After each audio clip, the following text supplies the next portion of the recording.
Okay, here we go. Hello, everybody. This is Between Two Teachers, our visual podcast here, that video podcast. Today's Monday, July the 18th, and we are two retired teachers who bring you the news of education because we still care about education very much. Former school board members, etc. So that's uppermost in our minds and in our passion. So we want to bring you best practices, the latest news, what's going on, and problem solving so you know what's going on. All right. So my name is Consuelo Lara. And I'm Madeline Cronenberg. And as always, we will begin with our land acknowledgement, where we pause to acknowledge that we have gathered on the ancestral territory of Huichin, part of the unceded land of the Chochenyo and Karkan-speaking Muwekma Ohlone people. We remember their continued connection to this region and give thanks to them for allowing us to live, work, learn, and pray on their traditional homeland. We offer our respect to them, their elders, and all Ohlone people of the past and present. And remind you that the justice for the Muwekma people is still very much an issue, and we support their efforts to become recognized by the federal government so that their tribe is eligible for all of the benefits that come with that recognition. And it's still not done, and we need to continue to work for justice for Muwekma. And we also suggest that you look for the tools that are appropriate curriculum to teach the studies of the Native population in your schools. And those tools exist, and you can find them on the East Bay Parks website. But you can Google it and you can find the curriculum. So if you're in any way interested, please do that, because it's really important that all of our children understand where we come from. Absolutely. Very good. Okay. And we'd also appreciate if you would like our this episode and our channel and share it out and subscribe. So this is our pitch, which we always forget to do that. The news this week, there's been some really interesting news. I think the one thing that came up actually this morning is that San Diego Unified is bringing back its mask mandate, which is an interesting thing. And so the coronavirus has not disappeared. I think this is going to be with us maybe forever, maybe in all of our lifetimes, that it will be one after another. And masking is going to become, I think, a part of our community ritual, our social rituals. And we just have to recognize that. So yeah. For them, yeah, pretty much like the flu. We get a flu shot. You can get the flu more than once. I mean, we have to just deal with that fact. And these days, I think if teaching again, especially elementary school, where you get so close to the little ones, I think I'd wear a mask a lot, because I remember catching colds or whatever from these little ones. And so it's not a bad idea, No, it's political to have a mandate. Well, this whole thing about freedom, right? Your freedom to do it or not do it. But anyway, right now, yeah. As of this morning, the summer school in San Diego is masking up. Still an issue. Yeah, it's definitely an issue. Okay. I wanted to get to the other thing that's happened is that the proposition for arts education now has a number, and its number is 28. So if you're interested in supporting arts in California, you want to vote yes on 28. Yeah, and it's a huge deal. I have the printout. Let me read what it's about. Yeah. California Proposition 28, Art and Music K-12 Education Funding Initiative. This funding is on the ballot for November the 8th.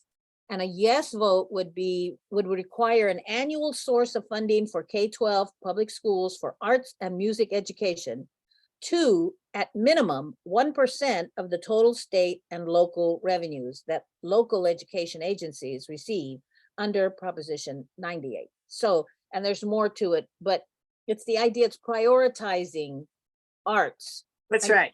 not an additional tax.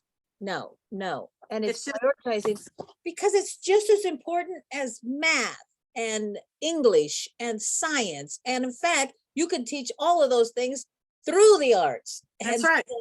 so, integrated arts. I hope we'll see more of that and the Right. integration of arts. So, arts are so powerful for our, especially our most vulnerable children. It's Exactly. powerful. Exactly. And they have never had a dedicated set of resources. That's why they're doing this.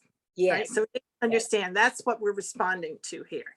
We're responding to the need for dedicated source of resources for them. And that's what this does. It doesn't add any extra tax. There's nobody taking anything away. What they're doing is they're saying the money we're getting, we are saying that some of this money will always go to the arts. Yes. As opposed to in the past, which the truth is when we've had to do cutbacks, the first thing that was cut back were the arts. Yes, And exactly. this is a response to that. This changes that. Excellent. So it's a really important thing. Okay. Then we get to some best practices. Now, nationwide, I do want to talk briefly about this. Nationwide, so we've gone through this horrendous experience in Uvalde, and there are now the investigation afterwards, the analysis of what happened that day and what could have been done better.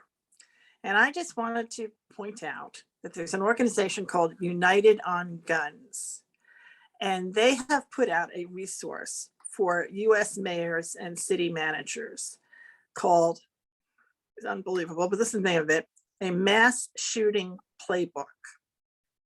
Yeah. Right? To give people in that role a set of steps to take, because it happens so much in our country. And we just have to, the fact that this exists speaks volumes about who we are as a country. But it does exist. And among the things in this are, how to respond to a timeline of a mayoral response to a public mass shooting. Think of that. But it has in here what to do that something occurs, how the law enforcement response, how to set up a family and friends reception center. And from then on, all the list of things you have to do. But the key takeaway in here for us, I believe, is that they do talk about Parkland. It's one of their case studies. And when they talk about Parkland, the issues that I think is important for us is the collaboration. Cities and all agencies, and for us in the school district world, school districts need to collaborate with their cities and their counties and whoever else it is, that's their tribal governments or whoever else is around, to have to be able to network and to do, they talk about doing tabletop exercises. And if you ever did that, you would know who would be in control, because you all would have met each other and had a 5-minute conversation about that. And Uvalde has proven to us what happens when you don't have that conversation. Well, shout out to them. Thank you for putting that together. I know it is a very unfortunate title, but it's the truth, the mass shooting playbook. And I still go back, it's never going to leave me that when we did that little at Helms Middle School, where do kids feel the most, this was in 2002 or something like that, where kids felt the most safe. We had a lot of gangs, we had a lot of, violence in our neighborhoods, but they felt the most safe in our classrooms. Right. And I remember thinking how proud I felt of that. And now we're talking about mass shootings. It is, to me, I can hardly contain myself. It's just so bizarre. But thank goodness. And these are, the mayor is an elected official. And so just like school board members are elected officials, if they can do this, so can we. You can form a committee, you can get law enforcement on there, you can get parents on there, you can get your community-based organizations. You don't have to wait until the superintendent does something. No. The board has the power to put these things into place and must. Yeah, the board can direct the superintendent. Yes. Right? Yes. The superintendent is also an elected official, in which case the superintendent should be able to figure this out. Yeah. Yeah. Exactly. They say a tabletop exercise is recommended to plan for a school shooting in any city, right? And then it would be somebody from the mayor's government, any other city commissioners, all city staff should attend. The county, school, and law enforcement officials all need to be there to promote interagency cooperation. So the key is collaboration. You're right. Absolutely. That's the whole thing. And that's the takeaway from Parkland, right? Yeah. And then they also talk about a communication protocol should be developed in advance Yes. with the information officers and law enforcement that ensures that the mayor, and they're talking mostly about the mayors, but and everyone are regularly briefed on what's happening and what the response is. Everybody involved. Right? Yeah. Which, Point. is painfully missing in this Uvalde situation, which really, I think, highlights so many things. Anyway, I wanted to give that as a best practice from and these folks are called United on Guns. If you want to read it, you can read it. It's a very thorough thing here. We'll share more on that as well. Yeah. Continue to share best practices in this area. Exactly. And the one other biggest best practice that I think does also come out of the most recent Uvalde report, and this is just something I'm just going to start saying this because I didn't realize it was as important as I now know it is. Administrators need to recognize the importance of how they communicate with their staff. And we have wonderful tools. We have apps on our phones to communicate lots of different things. You can communicate things, you can go on your phone and do human resources things and put in your vacation day. You can do a lot of different things, including telling your teachers to do a lockdown. But your teacher is not going to be holding her phone every minute of the day. And to have your communication, your vital communication with your teachers only be through a phone app, I think I think it's negligent. I don't think you can do that. Sure. Yeah. Well, and how about this app be one that even the kids could get an emergency, so they could tell the teacher. Well, they're not supposed to be on their phones though, right? I mean, this is the but they are. Yeah, they are, but they are. So, I mean, that's it. Or that it's just such a simple thing to say, okay, but the backup to the app, because what if somebody's phone isn't charged? No, I know. Cannot rely on that. Yeah. The backup is go on the intercom. On the intercom. Yeah. Oh, yeah. And just say lockdown. Seems like a simple thing. You would Yes. think I mean, even when I was teaching in Hayward, we had a code for lockdown. I mean, why we didn't want to say the word. Oh, anyway. I remember that. Yes. Right. All right. So fine. But fine. I had lockdowns with my students. I had lockdowns, and these were adult students, and some of them were actually high school students, but most of them were adult students. Sure. And we had big conversations around, can you keep me in here when I have to go pick up my child from childcare?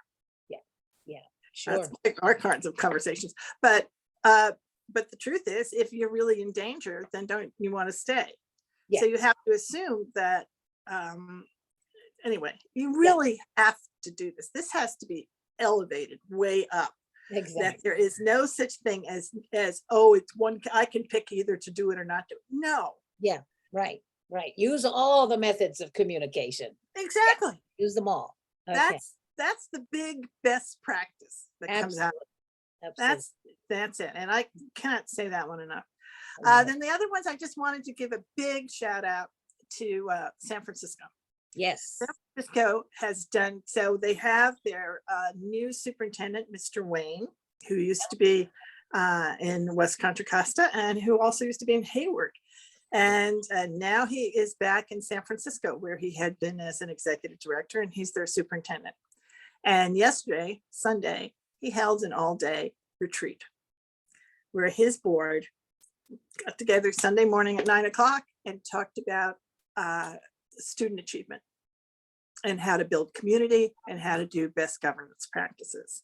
I thought that was, I watched a little bit of it, and anybody can watch it, and it just shows what it looks like to put the team together. Yeah. When you get on a school board, there's this little textbook, a governance handbook that you get. It's like textbook governance, right? And in there it makes this statement: if you have even one new board member, you have a new board. and Right. it's time to have a retreat. And I remember getting on this county board, and when are we having a, it's been like how many years now we're finally having them after 2 years. I mean, you need to do that right away. You get a new superintendent, new, So look at him. He came in July 1st. there And you he go. find a day, so he took Sunday. There you go. That's how you do it. I was so impressed by that. That just showed an urgency on his part, Yes. right? That's It- leadership. That's leadership. Yes. True Yes. leadership. Good for Yeah. him. Oh, I was so impressed. So there was that, and then the other things in San Francisco that impressed me is it came out that they're talking about teacher housing. They are now finally breaking ground on an apartment building that will have 135 apartments that will be teacher housing in San Francisco. Awesome. Finally. Yes. Yes, Yes. yes, yes. We've talked about it here. It's been in process, but it is coming, finally coming to San Francisco. So that's a huge thing. It is And huge. Yes. it just needs to be replicated more and more, but I'm just so Everywhere. happy. Everywhere. Yes, we need to do that. And then the final one, San Francisco again, is Mission High. Mission High sent more students to the University of California this year than Lowell. Well, and how did they do that? They did that. Mission High, a school that has lower income students and more students who do not have families that have a history of going to college, developed their own college going culture through a variety of programs that basically leave no child behind. That's right. That's right. Yeah. And if you develop programs where your children have one-on-one mentoring, that is the kind of thing that can make up for being in a family where if you have a family where everyone's gone to college, that they have one-on-one mentoring all built in, Yeah. right? Yeah. Right. They don't need the program at Lowell, but No. they needed them at Mission and they created them. And now it's And really, and it works. This is not, this is not news. We know these are the things that work. And it's just, are you going to do them or not? That's the point. Or are we that's gonna the whole thing. put them in practice? So That's the whole thing. So Good they for did, they them. put it in practice and look at that. They're all going to college. they got results. Oh, beautiful. Beautiful. That's a huge shout out to San Francisco. Good for you. Good for you. Then I'm going to skip over these other. Then the other big news. All right. So news for the week is that the State Board of Education had a meeting and came to the final decision on the Northgate families who wanted to secede from Mount Diablo. This is a wealthier community that wanted to carve itself out of a larger school district. And the State Board of Education told them no. Yes, that's right. That's That right. was the end of that. It's been going on for many years. I remember this way, Yeah. way back when. So, and to me, this is about social economic segregation. And Right. so, yeah, it was very closely watched, and I think they did the right thing. And it was like you had said, take it to the end, take it to the process. And, and that's Now it's over. how it's done. Okay, so move on. Yeah, fine. You made your case, and the fact of the matter is, you're not going to get it, and it's just not going to happen because the arguments against it are too compelling. There's no Yeah. reason you carve out a neighborhood that's more affluent and say, well, for reasons that really were totally unclear. So that was big news. That's over and done with. And it took time for that to happen. The Uvalde report also did come out and is worth everybody's time to read. The final one is the shout outs. So my big shout out is to Laney College. Laney College and their president, Dr. Rudy Besikoff. Laney College is free to everyone. To everyone. So this means they're going to ask you to fill out a FAFSA just because they need to know who's there, but they're Yeah. not going to anybody for money. Oh my gosh, isn't that wonderful? Okay, everybody get in line. You've got to follow the Exactly. I don't know this why. So here it is. If Dr. Besikoff, who has a weekly podcast called The President's Desk, right? So he is very upfront out there communicating with his public, he realizes that no one is going to leave Laney because now it's free.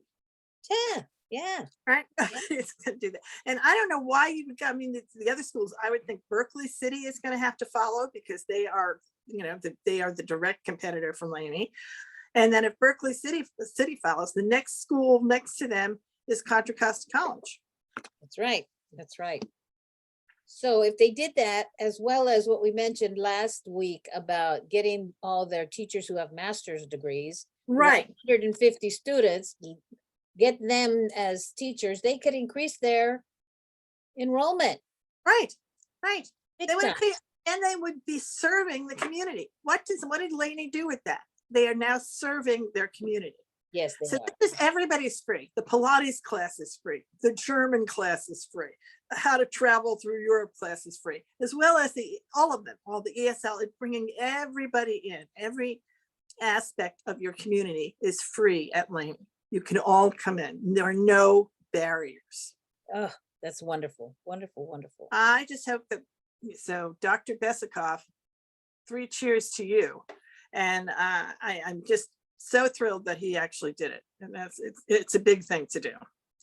And the other one I wanted to just briefly talk about is a shout out to the people at an organization called Change the Ref. So Change the Ref has created something called an NRA Children's Museum. And they're focusing on the fact that there are major contributions from the NRA that go to different political figures, namely the first one, and apparently the one who is the top of the food chain and gets the most money, is Mr. Cruz, Ted Cruz in Texas. Wow. So they developed a strategy to call attention to this fact. And the way they're doing it is they have a group of empty school buses representing the empty seats of children who've been slaughtered at school. And those school buses are formed in, they're a mile long, the procession is a mile long, and from the sky they look like an AR-15. Wow. Oh my. And they're taking it to his house. That's right. Oh my God. Right. And what this is doing, first of all, this calls it out. Yes, yes, absolutely. Right. Yeah. So here you have Ted Cruz, who will fight to the death. Why is he fighting? He's fighting because he got $700,000 to keep his Got seat. paid to, yeah. Well, this is just a wonderful thing. It's such social justice activism, advocacy. It's visual, it's very powerful, and it sends that message. I mean, you can't ignore it. And it's, yeah, absolutely. Shout out to them for doing this and putting it together. I was so impressed when I saw that. I thought that is an amazing, somebody really put a lot of thought in. And the school buses, this is it. Empty school buses tell the story, don't they? Yeah, for sure. Empty school buses. Wow. So that's it for me. Yeah, we had a lot going on there. We're still in summer, but guess what? Things still happening. A lot happening. Education, lots of things are happening. All right, so I guess Okay. this See you is, next time. okay, this is it for this week. Bye. I keep wanting to do that.